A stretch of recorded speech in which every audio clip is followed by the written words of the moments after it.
안녕하세요. 저는 이혼하고 지방생활 청산한 30대 여성입니다. 파란만장한 결혼생활 끝에 이혼을 하게 되었어요. 그 황당했던 지난날의 경험을 들려드리고자 사연을 올려봅니다. 저랑 남편은 각자 평범한 생활 끝에 만나게 되었는데요. 남편 사업장에 갔다가 남편이 먼저 관심을 표현해줘서 그 우연으로 만들어진 인연이에요. 결혼하기까지 반대 없이 진행이 되었고 결혼하고 나서도 늘 그래왔던 것처럼 평범하게 살았습니다. 그런 저희 가정에 특별한 일이 찾아왔는데요. 제가 결혼할 땐 시부가 혼자였거든요. 근데 제가 결혼하고 한 5년 뒤쯤에 시부에게 좋은 사람이 생겼어요. 시부가 재혼을 하게 된 거죠. 시부는 워낙 집돌이라서 집에만 박혀있는 사람이었는데 재혼할 여자를 만나면서부터 외출도 많이 했고 좀 활기찬 분위기로 바뀌었습니다. 시부의 그 변화가 좋아서 저랑 남편은 시부의 재혼을 진심으로 축하해줬어요. 시부에게 배우자가 생겨서 노후가 덜 쓸쓸하겠다며 안심도 되더라고요. 시부가 재혼하면서 제겐 없던 시무가 생긴 셈이었습니다. 일단 새로운 시무는 돈이 좀 있는 사람이었어요. 그 덕에 시부가 재혼하기 전에는 작은 빌라에 살았는데 재혼하고 나선 바로 이사를 하였어요. 시무가 마련한 15억짜리 아파트 들어가게 된 거죠. 시무가 저희 식구 되자마자 끼친 영향력은 제법 강했어요.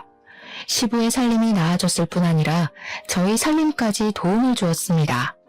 제 남편이 음식 사업하고 있는데 시무가 엄마 노릇하고 싶다면서 남편에게도 사업 자금을 두둑히 지원해 준 거예요. 덕분에 남편은 사업장을 확장 및 성장시키는 데 큰 도움이 되었어요. 그 덕분에 남편은 시무를 금세 엄마로 인정했습니다. 시부도 시무를 자기 집안을 살린 구세주 같은 사람이라며 전적으로 신뢰했죠. 저도 처음엔 시무의 그런 통 큰 마음과 포부가 멋있어서 같은 여자로서 존경했습니다. 그리고 남편이 잘 되는 건 당연히 저한테도 좋은 일이니까 더할 나위 없이 시무에게 고마웠어요. 그런데 무언가 이상한 기운을 받았던 건 정말 자각하지 못하고 있을 무렵부터 느껴지기 시작했어요. 시무가 유난히 저만 차별하는 것 같은 느낌이 드는 겁니다. 이런 생각은 자칫 가정 분위기를 망칠 수 있는 위험한 생각인 줄 알아서 저만의 착각이라고 생각했어요. 하지만 시간이 지날수록 시무가 어느 시점에서 저를 차별적으로 대하는지가 다 느껴지더라고요. 그걸 어느 부분에서 가장 강하게 느꼈냐면 시부가 며느리인 저에게 잘해줄 때였어요. 시부는 제가 며느리로서 자기 홀로 지낼 때 많이 신경 써준 걸 알아서 늘 고마워하던 사람이었어요. 원래 우리 가족은 시무가 없을 때부터 잘 지냈거든요. 그래서 시부는 제게 하던 대로 했을 뿐인데 희한하게 시무가 들어오고 나서 점점 가족 분위기가 달라지는 것 같았어요. 우선 제가 시무랑 눈이 마주치면 시무가 저를 흘겨보듯 눈길을 보냈는데요. 남편이랑 시부와 마주치면 금세 사근사근 웃더라고요. 그리고 제가 인사를 하거나 먼저 말을 걸면 못 들은 척을 해요. 그러다가도 주변에 시부나 남편이 있으면 제게 친한 척 하였습니다. 오해이길 바랬지만 제가 눈치 없는 미성년자도 아니고 살 만큼 산 성인인데 그 정도는 저도 판단 내릴 수 있었죠. 그렇다고 제가 당장 뭘 할 수 있는 건 없었어요. 제 개인적인 직감 때문에 대놓고 시비 걸지 않는 시무에게 따질 수 없었습니다. 그렇게 몇 달을 같이 지냈을 무렵 남편이 갑자기 제게 당황스러운 말을 건넸는데요. 엄마가 너한테 서운한 게 많대. 대체 평소 엄마를 어떻게 대했길래 엄마가 너 만나는 걸 눈치 봐? 설마 텃세라도 부렸던 거야? 무슨 소리야. 내가 뭐하러 어머님한테 그런 짓을 해. 당신은 내가 그럴 사람으로 보였어? 나랑 같이 지낸 세월이 얼만데. 알지. 그래서 나도 처음에 엄마 말 듣고 오해한 거라고 말했었어. 근데 사람이 느끼는 감정은 개인적인 거잖아. 엄마는 네 태도가 기분 나빴나 보더라고. 정말 예상치 못한 시점에서 남편의 경고를 들었는데 얼마나 어리둥절했는지 모릅니다. 저는 늘 평소대로 했을 뿐이고 가족 중 누구도 차별한 적이 없거든요. 시부의 아내이자 제 시모인데 어떻게 그랬겠습니까? 오히려 잘 보이려고 노력했고 시모가 새 가족에게 적응하기 힘들까봐 더 마음을 열고 다가갔을 뿐이었어요. 그런데 갑자기 서운한 게 많다뇨.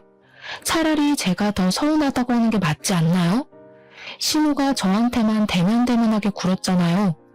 아니면 정말 남편 말대로 저도 모르게 시모에게 상처를 줬나 진심으로 돌아본 적도 있었습니다. 하지만 아무리 생각해도 시모가 어느 부분에서 감정이 상했는지 모르겠는 거예요. 그래서 며칠간 그 고민을 하다가 남편에게 한 번은 물어본 적이 있었어요. 대체 시모가 뭐가 그렇게 서운했더냐고 물어봤더니 남편이 얼마 전 시부 생신 얘기를 하는 겁니다. 시부는 생신날 외식하는 걸 좋아하는 분이세요. 그래서 저랑 남편이랑 시부 생신 한 달 전에 괜찮은 식당 예약을 해놓은 게 일상 중 하나였습니다. 사실 한 달 전에 예약하는 거면 가족 중에 누가 사정이 생길 수도 있다고 생각했어요.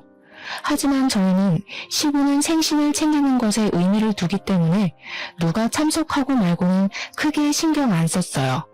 남편이 시간 안 되면 저랑 시부 단둘이서 식사를 했고 제가 시간 안 되면 남편이랑 시부 둘이 식사를 했었죠.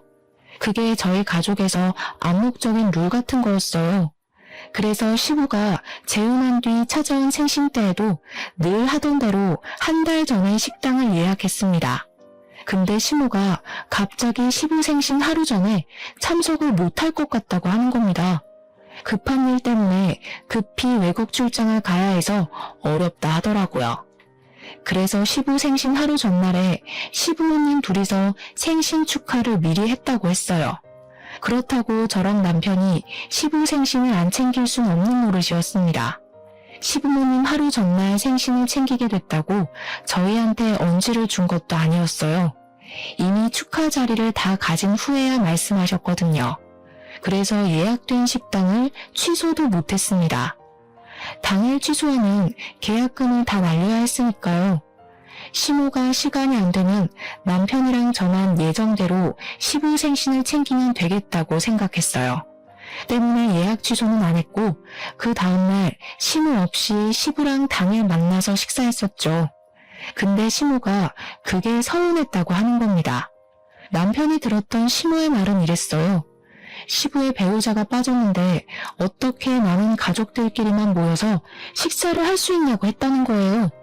그러면서 제가 자기 소외시키는 것 같았다 하대요. 소외라뇨. 말 같지도 않은 소리입니다.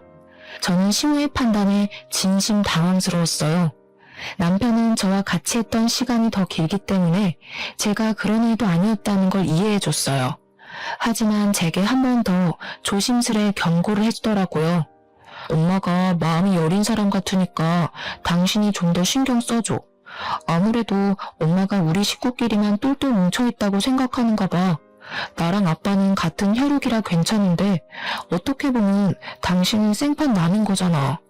그래서 엄마가 괜히 불편하게 느끼는 것 같아. 어렵겠지만 당신이 더 젊으니까 노력 좀 해주라. 너무 어이없었지만 그래도 이때까지는 남편 말대로 제가 더 노력하고자 마음먹었습니다. 저 하나로 인해 좋았던 가정 환경을 망치고 싶지도 않았고 또 제가 의도하지 않은 언행이나 표정으로 인해서 시모가 과민하게 받아들였을 수도 있다고 생각했거든요. 말했다시피 사람의 감정은 개인적이니까 제가 그러지 않았다고 상대방이 제 의도와 같은 감정을 느낄 거란 건 확신할 수 없는 일이잖아요. 차라리 제 실수가 있었기를 바라기도 했습니다. 그럼 시모와 오해를 풀고 잘 지냈을 테니까요. 하지만 그게 뜻대로 잘 안 되었어요. 시모의 당황스러운 태도는 제가 조심하고 신경 쓴다고 되는 게 아니란 걸 알았습니다. 어느 날 있었던 일인데요. 남편이 시모 덕분에 사업적으로 굉장히 승승장구했거든요. 그 때문에 남편은 시모한테 정말 헌신하는 아들이 되었는데요. 남편이 오랜만에 시댁에 가서 밥을 먹자고 하는 겁니다. 남편의 제안에 저도 흔쾌히 수긍을 했어요. 우리 시부는 재혼하기 전 저랑 남편과 함께 소고기를 좋아하는 편이었습니다. 그래서 식사를 하게 되면 주로 소고기가 메인이었고 이것 또한 암묵적인 텔레파시 같은 거였어요. 사실 소고기 잘 못 먹는 사람 없잖아요. 저는 당연히 시모도 좋아할 줄 알았습니다. 남편도 시모에게 물어볼 생각 안 하고 소고기 싫어하는 사람 어디 있냐면서 당연하게 한우를 구매해 시댁을 방문했어요. 가니까 시모가 먼저 우리를 반겨주더라고요. 시부랑 남편이 있어서 그런지 제게도 친절한 눈웃음을 보여줬습니다. 그때쯤엔 제가 시모의 이면적인 얼굴을 더 많이 봤던 때라 시모가 제게 웃어주는 것이 더 어색했을 때였죠. 저는 시부모님에게 인사드리고 바로 식사 준비를 시작했습니다. 그러자 시모가 또 보여주기식으로 저를 돕기 위해 주방으로 들어오더라고요. 그리고 남편이랑 같이 장봐온 소고기를 막 들추더니 시부랑 남편한테까지 안 들리는 작은 목소리로 제게 말을 걸어왔어요. 어떻게 먹을 게 고기밖에 없다니? 지금 한우만 사온 거 맞지? 뭘 준비할 땐 어른한테 먼저 연락해서 허락을 받는 게 예인데 이것도 네 의견이야? 네? 저희는 평소 같이 밥 먹을 때 꼭 소고기를 먹었거든요. 남편도 어머님께서도 소고기 좋아하실 것 같다고 굳이 물어볼 필요 없다고 해서요. 소고기 안 좋아하세요? 남편이 그렇게 얘기를 해도 마누라 되는 사람이 한 번 더 시부모님한테 확인을 했어야지. 센스가 있는 편도 아니구나. 됐으니까 내가 전복 사온 거 있거든. 그것도 손질해놔라. 저한테 그런 식으로 불평을 늘어놓는 시모는 냉장고에서 골드키위 2개를 꺼내서 거실로 가버렸습니다. 식사하기 전에 골드키위를 먹으면 건강관리에 도움된다나 뭐라나. 그러면서 시부랑 남편을 엄청 챙기더라고요. 시부랑 남편은 집에 선녀 같은 사람이 들어왔다고 엄청 좋아했어요. 기가 막혔지만 이따만 해도 시모가 그 이후로 별다른 시비 없이 넘어가서 별로 신경 안 썼습니다. 그렇게 저희는 식사를 잘 마치고 귀가까지 했어요. 그런데 남편이 자기 전 심각한 얼굴로 통화하고 오더니 갑자기 저한테 어처구니 없는 소리를 하더라고요. 방금 아빠한테 전화 왔는데 엄마가 지금 속상해서 잠도 못 자고 있대. 고기 별로 안 좋아하는데 억지로 먹었다고 하더라고. 엄마가 너한테 눈치 줬다는데 몰랐어? 잘 먹고 나서 왜 갑자기 그런 소리를 한대? 눈치는 무슨 눈치. 그냥 전복회 손질하란 말만 하셨지. 고기 싫어한다는 소리는 안 했는데? 그게 그 말이잖아. 네가 눈치채고 빨리 말해줬으면 내가 나가서 해물류 사오는 건데. 엄마 지금 기분 많이 상하셨어. 당신이 자기 계속 엄마를 이방인 취급하는 것 같다면서 눈치 너무 보인다고 하더라. 저 때문에 시모가 식사한 것도 다체해서 소화제를 마시고 있다는 남편의 말을 들으니 이젠 정말 미치고 팔짝 뛸 노릇이었습니다. 시모는 가족 중에서 제게 가장 서운하다면서 자기를 마음에 안 들어하는 것 같고 시어머니로 인정 안 하고 싶어하는 것 같은 말까지 했다고 하더라고요. 이게 무슨 말도 안 되는 소리인지 모르겠는 겁니다. 솔직히 이쯤 되니까 시모가 피해망상이라도 있나 싶었어요. 그게 아니고서야 매사에 제 행동을 부정적으로 평가하는 게 이해가 안 되었으니까요. 근데 여기서 더 짜증났던 건 시모보다 남편의 태도였어요. 내가 몇 번을 말했어. 엄마가 좀 예민한 편이니까 신경 써달랬잖아.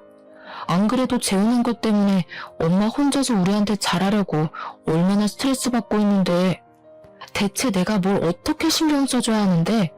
나 거짓말 안 하고 아버님보다 어머님을 더 챙겼어. 나야말로 어머님이 날 마음에 안 들어해서 일부러 모함하는 것 같은데 하지도 않은 짓을 했다고 할 때마다 얼마나 어이없는지 알아? 야, 엄마가 우리한테 얼마나 많은 도움을 줬는데 어떻게 그런 소리를 할 수가 있어? 네가 뭘 실수했으니까 엄마가 소가리를 했겠지. 설령 네가 그런 적 없다고 해도 그냥 무조건 엄마한테 잘못했다고 해야 되는 거야. 원래 며느리는 그런 거잖아. 며느리가 무슨 노비인 줄 알아? 잘못하지도 않은 일을 무조건 사과하게. 지금 보니 당신도 웃긴다. 당신 머릿속에 고부관계는 며느리만 손해봐야 되는 거야? 그게 아니라 솔직히 막말로 당신 여태 시어머니 없어서 편하게 지냈잖아. 우리 아빠가 당신한테 시집살이를 시켰던 것도 아니고 나도 아빠도 당신 편하라고 얼마나 신경 쓰고 살았는데 당신도 이만큼 편하게 지냈으면 이제 시어머니한테 져주고 살 수도 있는 거 아니야? 나랑 아빠 생각해서라도 그래 줘야지. 남편이 시모를 굉장히 엄마로 생각해서 제게 서운함을 토로하는 건 아니었어요. 제 감이었지만 남편은 시모가 자기 사업에 돈을 퍼주어준다는 이유만으로 제 감정을 묵살하기로 마음먹은 것 같았습니다. 그저 시모의 심기가 불편할까봐 그것만 신경 썼고 시모가 자기 사업에 돈을 안 써줄까봐 걱정돼서 저를 나무라는 것 같았어요. 제 남편이 이런 무책임한 사람이 아닌데도 이렇게 막무가내로 참고 그냥 비위만 잘 맞추라 강요하는 것 보면 말이죠. 그 뒤로 저와 남편의 관계는 급속도로 냉각되었습니다. 제가 일방적으로 남편을 상종하지 않았기 때문이었어요. 남편과 대화를 하면 어쩔 수 없이 시모의 존재가 튀어나오기 마련이었고 그럼 저희는 사이 괜찮다가도 그날 하루를 통째로 망치게 되었으니까요. 언젠가부터 가정의 평화가 깨지자 제 하루하루는 솔직히 지옥과도 같았습니다. 남편 말대로 시부가 재혼하기 전만 해도 제겐 시모가 없었어요. 그래서 고부 갈등 겪을 일도 없었고 따로 시모란 존재로 인해 스트레스 받을 일도 그저 남일이었죠. 하지만 그렇다고 새로 생긴 시모에게 고나리질을 당연히 당해야 한다는 논리는 납득할 수 없었습니다. 고부 갈등과 시모의 지적질이 며느리의 숙명이라고 말하는 남편에게 너무 서운했어요. 이건 남편이 제게서 마음이 떠났고 변해버렸다고 얘기를 하는 게 설명하기 쉬웠습니다. 근데 여기서 변한 사람이 남편만 아니었다는 것도 제겐 고민거리였어요. 평소 남편보다 저를 더 많이 아꼈던 시부가 남편 못지않게 돌변해버렸는데요. 시모가 그간 무슨 입김을 불어넣었는지 저를 바라보는 시부의 눈빛이 예전 같지 않은 겁니다. 심지어 시부는 남편보다 훨씬 감성적인 사람이라 제가 힘든 것에 대해 유독 많이 신경 써주었는데 어느 날은 저를 따로 부르더니 정말 서운한 소리를 하시더라고요. 너 시애미가 돈 대준다는데 시험관이라도 해볼래? 너도 이제 40을 바라보는 나이인데 아이 가지려면 아무래도 서두르는 게 좋지 않을까 싶어서. 사실 저는 난임이라서 아기를 포기하고 살고 있었습니다. 그건 남편과 시부도 당연히 알고 있는 사정이었어요. 솔직히 초반에는 제가 빚을 내서라도 아이를 가지려고 했었습니다. 그런데 남편이랑 시부가 미리 시험관에 대해 조사를 해오더니 생각보다 쉽지 않은 일임을 알고서 굳이 권유하질 않았어요. 아무래도 시험관을 하면 산모 몸이 많이 망가진다고 하더라고요. 남편이랑 시부도 아이가 있으면 좋겠다고 생각하셨지만 그래도 제 건강에 더 중점을 두는 겁니다. 그러면서 제 몸이 고생하면서까지 비싼 돈 들여서 시험관 할 필요 없다고 하더라고요. 우리끼리 잘 먹고 잘 살면 된다고 해서 아이 문제는 그 이후로 더 이상 언급이 안 되고 있었던 부분이었어요. 근데 시모가 시부한테 왜 저랑 남편 사이에 아이가 없냐고 물어본 것 같더라고요. 그래서 시부가 어쩔 수 없이 제가 난임이라는 걸 시모에게 밝힌 것 같았죠. 시부는 제가 상처받을 걸 고려해서 시술을 단 한 번도 물어본 적이 없는 사람이라 했잖아요. 근데 무슨 바람이 불었는지 갑자기 시험관을 제안하는 겁니다. 너무 당황스러웠어요. 아버님, 손주는 필요 없다고 하셨잖아요. 그래도 그땐 이제 막 30대로 올라왔던 때라서 체력이 괜찮았지. 지금은 못해요. 갑자기 왜 마음이 바뀌신 건데요? 그렇긴 한데 네 시애미 말 들어보니까 손주가 있어야겠더라고. 나중에 우리 재산은 다 누가 책임질 거냐? 너 하나 때문에 우리 집 대가 끊기는 건 좀 아닌 것 같더라. 지옥 가면 그 원망을 내가 다 살 거 아니니? 네 몸이 힘든 건 알겠는데 그동안 우리가 네 편이 많이 봐줬으니까 이젠 우리한테 좀 맞춰주는 게 어때? 정말 말도 안 되는 핑계라고 생각했습니다. 손주를 가지라는 제안도 황당했지만 그 이유가 시모 때문이라는 것이 저를 더 한숨 짓게 만들었어요. 제가 시무를 굳이 마주치지 않아도 남편이랑 시부 때문에 항상 시무의 존재를 느껴야 했는데요. 그게 어느 순간부터 너무 진절머리 나더라고요. 시간이 지나다 보니까 시부랑 남편만 봐도 시무가 떠오르곤 했어요. 그 사람들 입에서 나오는 시무는 제가 알고 있는 시무랑 늘 달랐으니까요. 제가 느끼는 부정적인 감정이 전부 시무한테서 파생되어 나오고 있었다는 걸 깨닫자마자 저는 시무랑 대화를 제대로 해보고 싶었습니다. 단 한 번도 시무랑 둘이서 마주보고 얘기해 본 적이 없었거든요. 그래서 시무에게 연락해 따로 만남의 장소를 가졌죠. 오해하지 말고 들어주셨으면 좋겠어요. 어머님께서 저한테 불만이 있는 것 같아서요. 혹시라도 제가 뭘 실수하고 있다면 차라리 저한테 말씀해 주시겠어요? 괜히 아버님이랑 남편한테 말해서 저희 가족 분위기 흐리지 마시고요. 대체 저한테 왜 이러세요? 제가 마음에 안 드시는 거예요? 이제 알았니? 네가 언제 그런 소리를 하나 기다리고 있었어. 내 예상보다 좀 더 오래 걸리긴 했지만 이제라도 눈치챘으면 이혼도 좀 해줄래? 저 이때 잘못 들은 줄 알았습니다. 그래서 시무에게 되풀이되는 질문을 다시 했었죠. 뭐라고 그랬냐고 무슨 소리냐는 말밖에 못했어요. 나 아는 아가씨가 있는데 내 아들이랑 결혼시키고 싶거든. 사업 파트너 관계 맺으려고 그러지. 너처럼 부모도 없고 집안 배경도 없는 사람들은 잘 모르겠지만 원래 나처럼 사업으로 먹고 사는 사람들은 파트너가 중요하단 말이야. 이렇게 말 안 하면 또 눈치채는데 오래 걸렸으려나? 네가 우리 가족한테 쓸모가 없는 것 같아서 바꾸려는 거야. 사람에게 상처되는 말을 하면서도 시무는 아주 당당했습니다.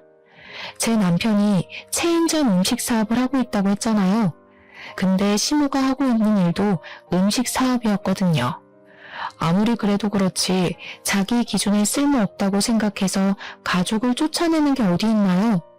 이런 것도 굴러들어온 놈이 박힌 돌 빼낸다고 표현할 수 있을까요? 그날 시무를 부른 건 저였는데도 너무 황당해서 이걸 몰래 녹음했습니다. 시무는 자기 할 말만 하고 바쁘다며 자리에서 일어났어요. 그렇게 헤어진 뒤에 저는 남편한테 가서 시무의 실체를 곧장 들려줬습니다. 그런데 제가 남편을 그때까지도 신뢰하고 있었나 봐요. 남편의 반응이 더 당황스러웠어요. 사실 나도 알고 있었어. 당신한테 언제 말해야 하나 고민했는데 잘 됐네. 이왕 이렇게 된 거 그냥 말할게. 우리 이혼하자. 내 나이면 그렇게 막 늙은 것도 아니잖아. 다시 가정 꾸리기도 좋고 엄마가 나 빨리 부자 되게 해준다더라고. 엄마한테 들었다시피 나 솔직히 더 크게 성공하고 싶거든. 오히려 제가 남편한테 이혼 통보를 받게 되는 이상한 상황이 연출되었어요. 마지막 지푸라기를 잡는 심경까진 아니었는데도 그게 제게 마지막 지푸라기와 같은 기회가 되어버렸습니다. 남편은 시무가 위자료를 두둑하게 챙겨준다고 했으니까 소송할 생각하지 말고 조용히 나가줬으면 좋겠다고도 하더라고요. 남편에게 버려졌을 때는 너무 비참했어요. 어디도 제가 기댈 수 있는 가족은 없다는 걸 깨달았습니다. 처음엔 당황해서 말문이 막혔지만 나중에는 생각할수록 눈물만 나오더군요. 제가 어떠한 결정도 내리지 못하고 있을 때 시무가 저를 한 번 더 찾아온 적이 있었어요. 남편은 일을 하러 가서 저밖에 없는 집에 찾아오신 거였죠.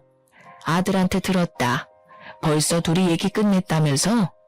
약속대로 위자료는 네가 소송해서 받을 돈보다 넉넉할 거야.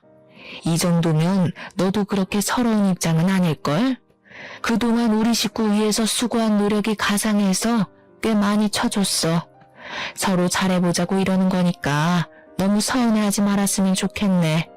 제 생각엔 처음부터 이럴 작정이었던 것 같은데 정말 그깟 사업 때문에 멀쩡한 식구를 내쫓으려는 거예요? 몇 번을 말해야 알아듣는 거니? 다신 우리 식구 앞에 나타나는 일 없었으면 좋겠어. 내 아들이 재혼했는데도 그 앞에서 걸리적거리면 돈 떼먹는 짓이나 마찬가지니까 조심 좀 해주고. 그렇게 시무는 떠났지만 제가 이혼 합의서에 도장을 찍을 때까지도 저를 붙잡는 사람 아무도 없었습니다. 그렇다는 말은 결국 시무를 말리는 사람도 없었다는 거죠.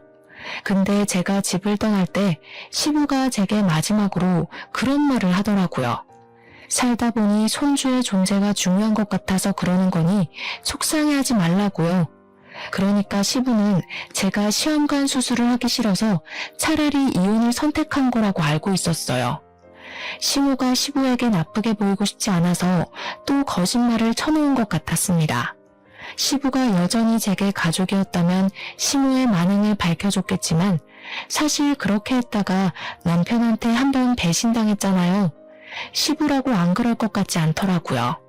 그래서 저는 그냥 시부에게 시모에 대해 말도 안 하고 나와버렸어요. 시부가 시모로 인해 망가진다면 그건 시부의 자업자득이라 생각했으니까요. 그리고 남편에겐 작별 인사도 안 했습니다. 시모 실체를 알면서도 자기 출세 때문에 저를 버린 파렴치한 인간이 아닙니까? 그 사람들이 얼마나 잘 먹고 잘 살지 모르겠지만 저도 이왕 이렇게 돼버린 거 깔끔하게 미련을 놓았어요. 당연히 아쉬운 부분도 있었죠. 그래도 그 잠깐 위태로웠다고 막상 빠져나오니까 살만하더라고요. 시모가 제게 준 돈은 진짜로 위자료 받았을 액수보다 많았습니다. 덕분에 새 삶을 꾸리는 데는 그리 생활고를 겪지 않아도 되었어요. 고작 돈에 흔들려서 저를 버린 사람들에게 오히려 제가 더 잘 먹고 잘 산다는 걸 보여주고 있었습니다. 그래서 저는 재산 분할로 얻은 돈까지 보태어 집을 구했고 어느 고등학교 앞에 분식집을 차렸죠. 이혼 조정 기간인 한 달 동안 분식집을 시작했는데요. 학생들 유입이 많은 곳이다 보니까 분식집 장사는 처음부터 대박기를 걸을 수 있었어요. 또 아이들이 친화력이 좋아서 저를 금세 이모라고 부르며 다가와 주더라고요. 그 재미로 살다 보니까 생각보다 이혼에 대한 아픔은 빨리 잊을 수 있었습니다. 그렇게 이혼 조정 기간이 끝나고 이제 정말 제 삶의 자유를 얻었다고 생각할 때쯤이었어요. 우연히 시모의 모습 발견하게 된 겁니다. 시모가 나타날 만한 곳은 아니라서 제가 잘못 본 건가도 했는데 분명 시모였어요. 시모를 보자마자 지나갔던 악몽이 떠오르더라고요. 시모는 고등학교에서 나오는 웬 학생을 아는 체 하고 있었습니다. 굉장히 친한 사이처럼 보였어요. 제가 결혼 생활하면서도 한 번도 본 적 없는 애라서 시모랑 무슨 관계인지 궁금했습니다. 아니나 다를까 그 아이가 분식을 먹고 싶다고 했는지 시모랑 고등학생 아이가 같이 제 식당으로 들어오는 겁니다. 저는 일단 급하게 모자를 눌러쓰고 마스크까지 하며 정체를 숨겼어요. 그래야만 시모와 그 아이의 관계를 엿들을 수 있을 것 같았거든요. 그렇게 주문 먼저 받았습니다. 그리고 최대한 그들의 대화를 엿들었죠. 그리고 저는 굉장히 충격받을 수밖에 없었어요. 저번 주 시험은 잘 쳤어? 우리 아들 고생하는데 엄마가 옆에 못 있어줘서 미안하네. 아빠한테 너 맛있는 거 사주라고 돈 보내줬었는데 아빠랑 맛있는 거 먹었어? 시모가 그 고등학생 아이한테 아들이라고 부르는 것에 무척 혼란스러웠어요. 분명 시모한텐 가족도 없다 했었고 결혼한 적도 없다고 했거든요. 그런데 아들이라뇨. 저 너무 놀라서 그 사실을 또 음성 녹음하기 시작했습니다. 나중에 시모가 나온 CCTV 영상 파일까지 저장을 해놨죠. 시모랑 그 고등학생은 실제 모자 관계 맞는 듯 했어요. 들어보니까 시모한테는 결혼 안 하고 사실혼 관계로 지내고 있는 불륜남이 있더라고요. 그 불륜남을 시모가 아이의 아빠라고 부르고 있었고 마찬가지로 아이도 시모와 그 불륜남을 부모라 칭하고 있었습니다. 그 관계는 시부랑 재혼하기 전부터였고 시부에게 접근한 건 시모 아들 빼곤 불륜남과 서로 짜고 치는 고스톱인 것 같았습니다. 시모는 자기 아들을 향해서 집이 곧 구해질 것 같으니 같이 살 날이 머지 않았다는 말을 하더라고요. 그러면서 자기 아들한테도 출장 얘기를 했는데 그 출장 얘기를 가만 들어보니까 얘기가 익숙한 겁니다. 생각해보니 제가 이혼하기 전 시모가 시부에게 한 번씩 출장 간다고 하고 집을 비울 때가 있었거든요. 그때 하던 변명과 거의 비슷한 거 아니겠어요? 그걸 들으니까 촉이 딱 오더라고요. 시부는 자기 아들에게 출장 얘기를 하고 시부랑 남편 있는 집에 가 다른 가면을 끼고 한 가정의 아내인 척 새엄마인 척 했던 거예요. 그건 바로 다 시부의 재산을 빼돌리기 위함이었죠. 결국 시부가 시부에게 거짓말하면서 출장을 갔던 이유 또한 사실 불륜남이랑 자기 아들을 만나러 다녔다는 것과도 일맥상통하는 셈이었습니다. 당시 시부가 갖고 있던 재산은 아파트 한 채와 남편의 가게였어요. 얘기하는 걸 듣자 하니 시부가 확실히 그걸 노리고 있었습니다. 너무 놀라운 사실이라서 몰래 더 알아보니까 시부 앞으로 들어간 사망보험금도 시부가 노리고 있었더라고요. 그러니까 시부는 여태 우리에게 말했던 이미지가 전부 거짓이었다는 거예요. 음식 사업한다고 했던 것도 거짓말이었고 돈 좀 있는 사람이란 것도 거짓말인 거죠. 이런 말도 안 되는 짓을 저지른 이유는 그저 더 큰 돈으로 불리기 위해서 돌려막기 하고 있는 거였어요. 그 과정에서 제겐 빼먹을 재산도 없고 제가 부모도 없으니 받을 유산도 없는 존재잖아요. 그러니까 자기 계획에 방해된다고 생각해서 쫓아버린 거였어요. 게다가 제가 시모 뒤를 밟았다가 알게 된 또 다른 당황스러운 진실이 있었는데요. 시모가 저랑 이혼시키고 남편에게 사업 파트너 집안의 아가씨를 소개해준다 그랬거든요. 근데 사실은 남편을 꼬드기려고 붙인 아가씨가 불륜남의 배다른 딸내미인가 보더라고요. 결국 고등학생인 시모 아들만 이 사실을 모르고 있었고 시모랑 불륜남이랑 불륜남 딸만이 이 계획의 주인공들이었어요. 이미 그들과 저는 끝난 관계였지만 그래도 한때 법적으로 묶여있던 가족이었잖아요. 그러니 제게도 남일 같지만은 않더라고요. 너무 충격이었습니다. 그리고 한편으론 시부가 얼마나 무식했으면 이런 콩가루 같은 사람을 못 알아봤을까 그런 생각도 들었어요. 시부랑 남편은 여전히 시모의 존재에 대해 모르고 있을 겁니다. 이제 막 돈에 눈을 뜬 사람들이라서 만약 시모의 실체를 알았다면 저한테 연락이 왔을 거라고 생각하거든요. 시모는 한 며칠 출장 간다고 거짓말을 해놨는지 자기 아들 학교를 연이어 찾아왔습니다. 당연히 저희 분식집도 여러 번 들렸죠. 그때마다 저는 음식을 갖다 주며 그들 대화를 항상 녹음했어요. 그리고 이만하면 충분한 증거가 됐다고 생각했을 때쯤 시모에게 친히 목소리를 들려줬습니다. 시모가 계산하고 나가려고 할 때 모자랑 마스크를 벗었어요. 오랜만이네요. 근데 아들이 있는 줄은 몰랐어요. 듣자 하니 아드님은 아무것도 모르시는 것 같은데 좀 불쌍한 것 같기도 하고. 제가 모습을 드러냈더니 바로 저를 알아본 시모가 깜짝 놀라더군요. 그리고 가장 먼저 취했던 행동이 자기 아들을 간수하는 거였습니다. 영문 모르던 시모 아들은 시모가 먼저 가라고 내보내는 바람에 자리를 떴어요. 그러고 나서 시모는 이전보다 훨씬 더 예민해진 상태로 저를 향해 눈을 부릅떴습니다. 교활하게 내가 들락날락한 줄 알면서도 이제야 정체 드러낸 이유가 뭐야? 내가 위자료 두둑하게 줬으니까 다신 우리 눈앞에 나타나지 말랬지. 이러라고 내가 그 큰 돈을 덜컥 내준 줄 알아? 뭘 착각하셨나 본데 제 발로 찾아온 건 그쪽이에요. 다짜고짜 아들까지 모시고 와서는 묻지도 않은 말 알아서 뱉으셨잖아요. 네가 진작에 정체 밝혔으면 내가 여길 안 찾아왔을 거 아니야. 대체 무슨 생각으로 숨기고 있었던 거야? 뭐, 날 협박이라도 하려고? 굉장히 무서우신가 봐요. 보아하니 아직 계획하고 계신 게 마무리 안 되신 것 같은데. 여기서 다 들통나면 어떻게 되는 건데요? 사실 저는 상관없는 입장이라 그쪽이 망하든 저쪽 식구들이 망하든 상관없거든요. 시모는 그제야 뒤늦게 자신의 실수를 깨달은 것 같았습니다. 갑자기 태세를 전환하며 저를 붙잡고 제발 비밀로 해달라고 사정하더라고요.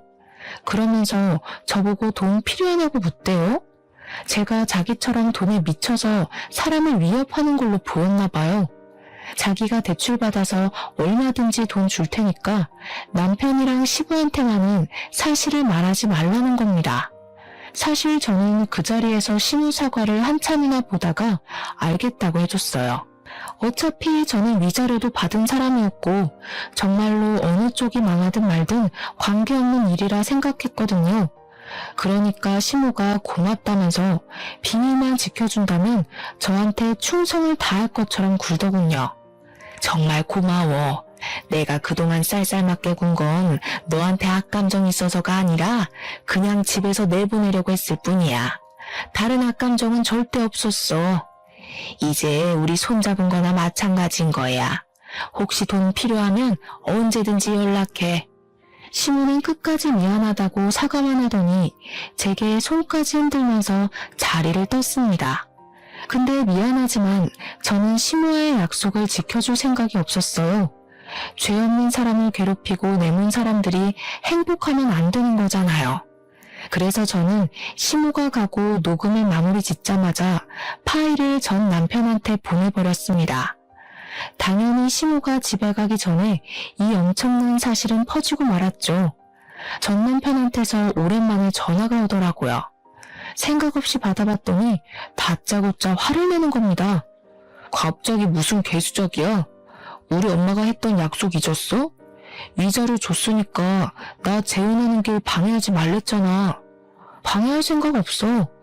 오히려 너한테 돈 준 것 같은데. 여전히 돈에 눈이 멀어서 상황 판가름도 제대로 못하고 있네. 그 파일 믿든지 말든지는 네 선택이겠지. 돈을 포기할 건지 인생을 포기할 건지 잘 생각해보면 될 거야. 전 남편에게 주는 마지막 선물과도 같았습니다. 솔직히 제가 쫓겨나는 입장이었는데도 소송 못하고 합의 이혼했잖아요. 그 대가로 돈을 받았고요. 그래서 그런가 마음 한편에 억울함이 짓눌려 있었거든요. 이렇게라도 그 사람들에게 복수를 할 수 있다면, 이것이 제게 주어진 기회라면 저는 주저하지 않고 그 집안을 망쳐놓고 싶었습니다. 역시나 전 남편은 제가 보낸 녹음 파일 때문에 흔들리기 시작했어요. 제가 조작을 할 수 있는 능력이 없다는 것도 남편이 알고 있었고, 조작이라고 하기엔 시무 목소리가 너무 현실성 있게 다가와서 사실이란 걸 알았을 거예요. 그때쯤에 저는 CCTV 영상까지 전 남편한테 보냈습니다. 그랬더니 전 남편한테서 2번의 연락은 오질 않았어요. 분명 확인은 했는데 말이죠. 그리고 그날 저녁, 시댁은 결국 풍비박산이 난 듯 했습니다. 시무가 뒤늦게 저한테 전화와서는 쌍욕을 하면서 저 때문에 돈 날렸다고 소리치더라고요. 감히 내 뒤통수를 쳐? 너 내가 얼마나 무서운 사람인지 모르지? 나 우리 가족을 위해서라면 뭐든지 하는 사람이야. 네가 하는 가게 절대 가만 안 둘 거야. 쳐들어가서 다 망쳐놓을 거야. 멀쩡한 내 인생 망쳐놓은 사람이 누군데요? 그렇게 무능력하면 바보처럼 살 것이지 왜 사기를 쳐서 여러 사람 피곤하게 만들어요. 아줌마가 저한테 사과한 것도 솔직히 아줌마 살려고 머리 쓴 거잖아요. 제가 2번 당할 줄 아세요? 부모 없이 큰 것들이 이렇게 융통성 없고 독하기만 하더라. 너 지금 사람 잘못 건드린 거야. 내가 이대로 넘어갈 거라고 생각하면 오산이라고. 너 때문에 다 망쳤으니까 너도 나한테 받아갈 위자료 다 토해내. 한번 해보세요. 누가 더 망가질지 저도 궁금하네요. 일단 그쪽이 한 번만 더 주둥아리 함부로 놀리면 난 이제 아줌마 아들을 찾아갈 생각이에요. 멀쩡하게 학교 다니는 아줌마 아들 인생도 같이 시궁창 만들고 싶으면 계속 해봐요. 아줌마가 저한테 하는 것 2배로 아줌마 아들이 그대로 받게 될 거예요. 시무가 자기 아들을 바라보는 눈빛은 시부랑 남편한테도 보여주지 않았을 만큼 인정이 많았습니다. 그래서 그 아들이 시무의 최대 약점이라는 걸 바로 알 수 있었어요. 미성년자 인생을 갖고 놀 생각은 당연히 없지만 시무를 그렇게 겁주지 않으면 멈추지 않을 것 같더라고요. 역시나 시무는 자기 아들을 걸고 넘어지니까 어쩔 수 없이 항복을 하였습니다. 그리고 그 뒤를 예상한 절차였어요. 결국 시부가 시무를 이혼소송 걸었다고 하더라고요. 또 전 남편은 자기가 만나고 있던 재혼녀가 시무의 의붓딸이라는 걸 알고 제대로 충격받은 것 같았습니다. 자기 아빠 재산 때문에 붙어 있었던 여자라고 하니까 약간 사람에 대한 깊이까지 생길 것 같았어요. 나중엔 저한테까지 연락이 오더라고요. 연락 와서는 미안했다고 다시 재결합할 수 없겠냐고 애걸하는 거 아니겠습니까? 당신 말대로 내가 진짜 돈에 눈이 멀었던 거야. 미안해. 내가 당신한테 얼마나 큰 실수를 했는지 감히 다 말할 수 없을 정도겠지만 앞으로 반성하면서 살게. 평생 당신한테 헌신하고 살 테니까 제발 다시 돌아오면 안 될까? 한 번 돈맛 본 사람인데 두 번째 유혹 왔을 때 안 할 거란 확신이 어디 있어.